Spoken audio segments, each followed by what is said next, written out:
Welcome back to Social Club.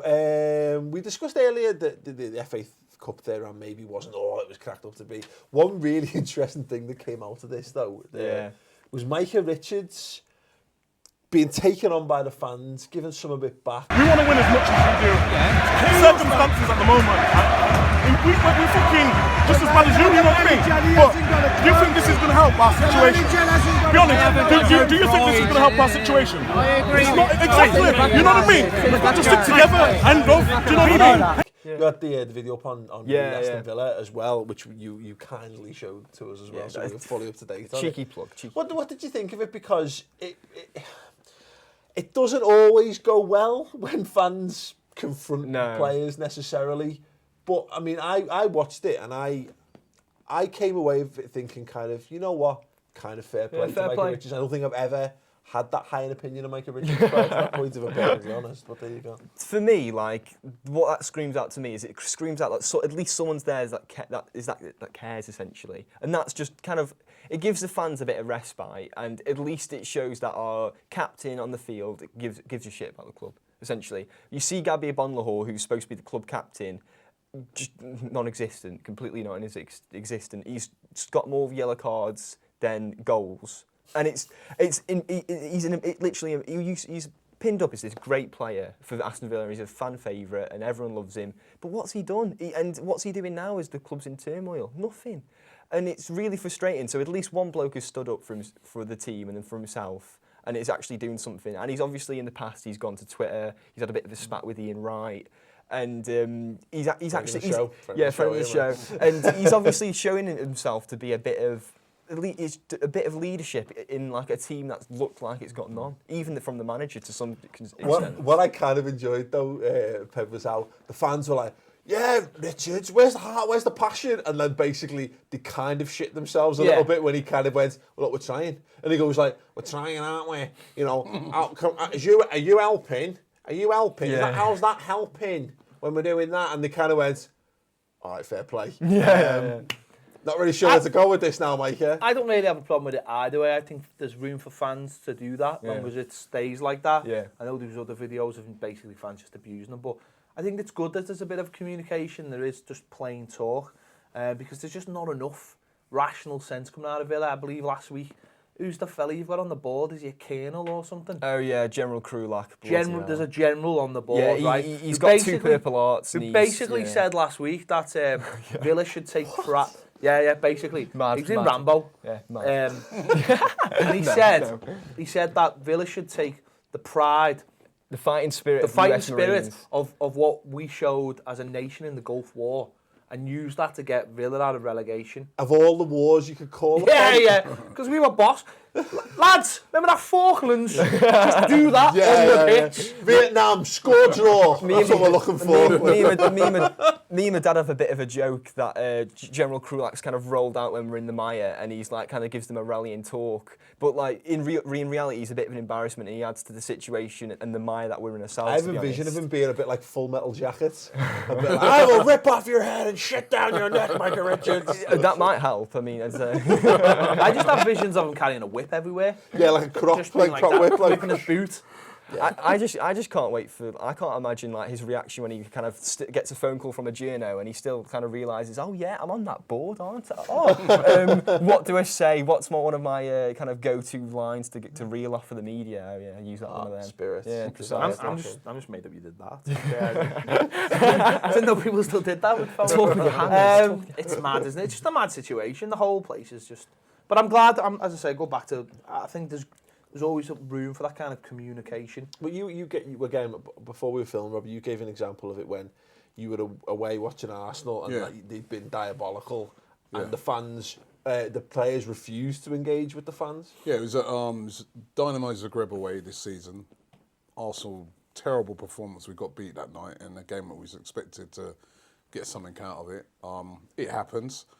And we was all at the airport in Slovenia. We was all coming back, and it was like they opened. It's a tiny airport. They opened it just so that our planes could leave. We were there before the players there. We had to wait because they said they have to go first. So that already higher on the leg room, the wankers on top of them losing. But they came into the airport, and they saw the fans, and none of the fans abused them or anything like that. And not one of them said anything. Only Oxlade-Chamberlain engaged with the fans, and the fans were like, respect. Was it one of those like headphones on? Yeah, headphones on, and all the rest of them.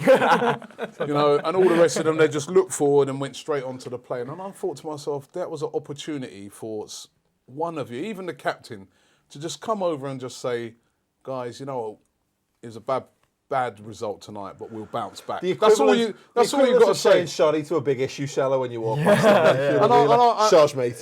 Sharge mate. Not today. I've got so much respect. I've got so much respect for what Micah Richards did, because you know what? To me, as you said, it showed that he cared. Yeah. I've seen Hummels and that do that before in Dortmund, didn't he? He went over into the crowd and started talking to them and saying the same thing. Listen, guys, we're trying. This is not a deliberate. We haven't deliberately set out to lose. We're going for a bad patch. Let's go through this together. Because sometimes you do go to games and you see horrible performances, and you can look on it like for instance, when we got beaten by Southampton 4-0, and you've gone there on Boxing Day night, and if a player just goes straight off after that game, you think to yourself, you don't even care. Yeah. Man. I've spent my money. I've come here. You don't even care. But to be fair, even in that Southampton game, there were some players who came over and still clap the fans. And, to me, listen, it happens. We've got to accept as fans that there's going to be bad times. If players like Micah Richards, I have so much respect for that, because he showed that, listen, guys, we care about this. So we hate the situation we're in.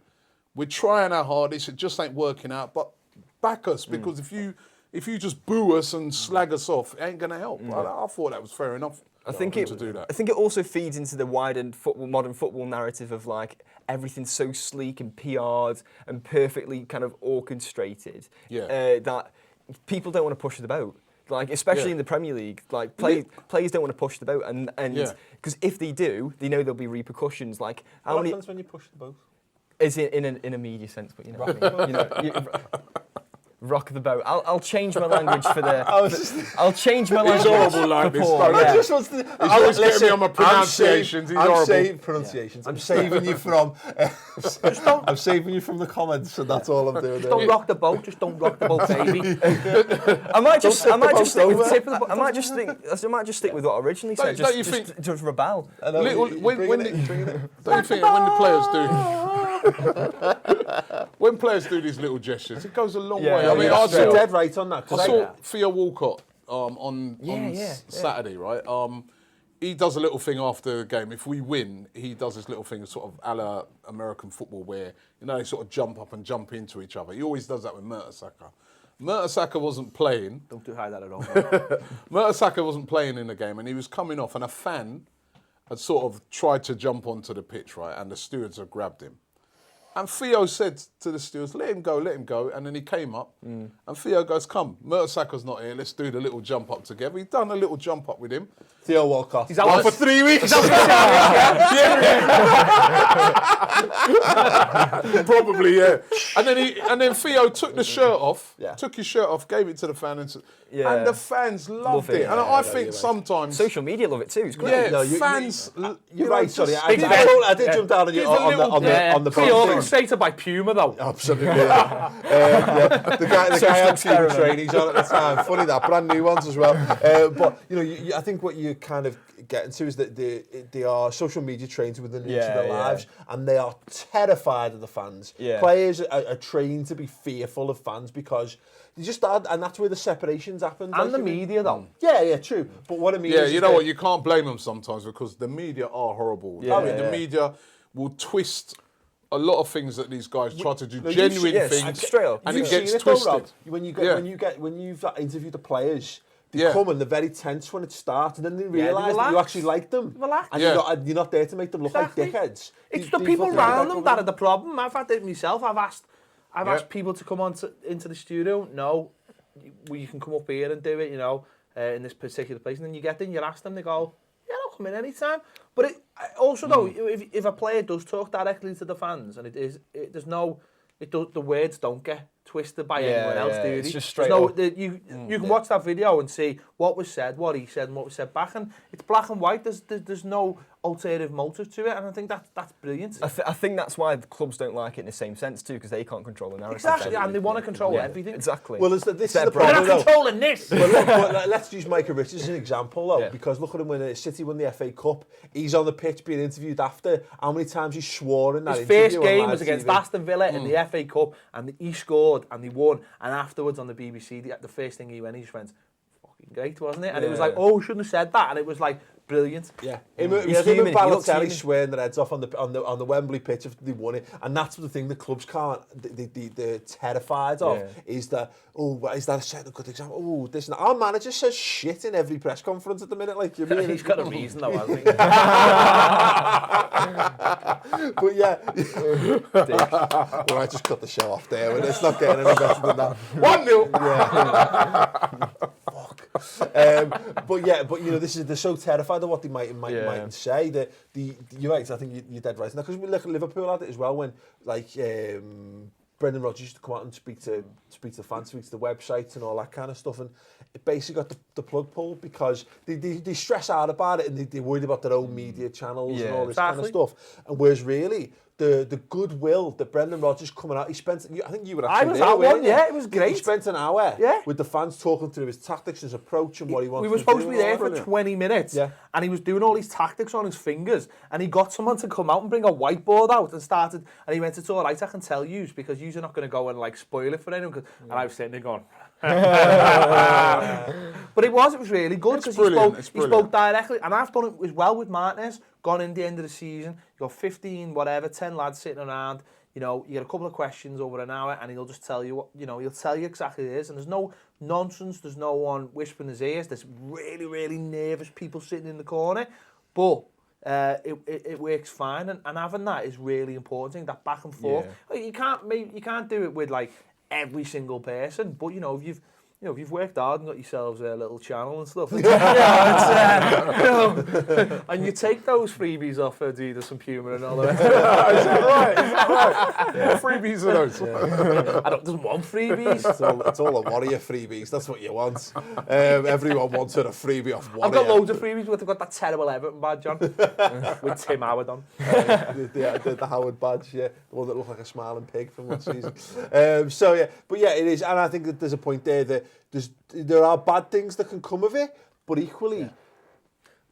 It's that pig. Whose phone? No, never mind. It's probably not even picking up. Just looks like it's an angry pig bee. But you know, I think you're right. It can go tits up. Yeah. Look at Eric Cantona as an example. The meeting I of never fans really had a problem with that. Yeah, how many crisis meetings do you think Newcastle and QPR had about Joey Barton's tweets, for example? Like, it's plain. The examples are plain to see. But all I could say to like any football player that could be watching this is just like, if you've got a brain, use it because you're more intelligent than the people advising you think you are. That's a good point. Apart from in the instance of Micah Richards, to be fair, but although he's and you fancy coming in for a game of Pro Evo? Yeah, absolutely. But I just like that. And then they'll say no because I'm sponsored by FIFA.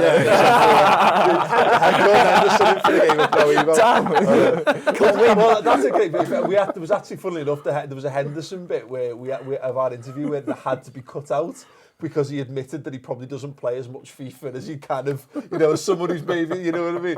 He played it, you know, but he's not like, I play it religiously every single day. Yeah, I'm on the face. What would have been great though, Micah Richards just gone, yeah, you know, all right, listen, we're not that good, to be honest. And why would you put a Mank one on, but you wouldn't put a German one on? Because I can do a Mank one. I thought he's from Leeds. Well, he was born in Birmingham, actually. It's getting convoluted, this. Yeah, actually, I'll just leave it. Yeah, carry on, Mank. Louis van Gaal. Pick an accent. We all love. We're not rate good at footy. All right, there you go. Whatever. Anyway, wrap that up there. Let us know your thoughts. Should players be spending more time communicating with the fans? Was Micah Richards right to do what he did, or should he just put his headphones on and walked off like all the Arsenal fans do, because they don't love their fans, apart from Theo, who likes a chest bump. Let us know your thoughts on it and everything else we've discussed in the comments below. Check out the rest of the shows. The social has been sensational this week. Subscribe to the channel, like the video. Thank you very much.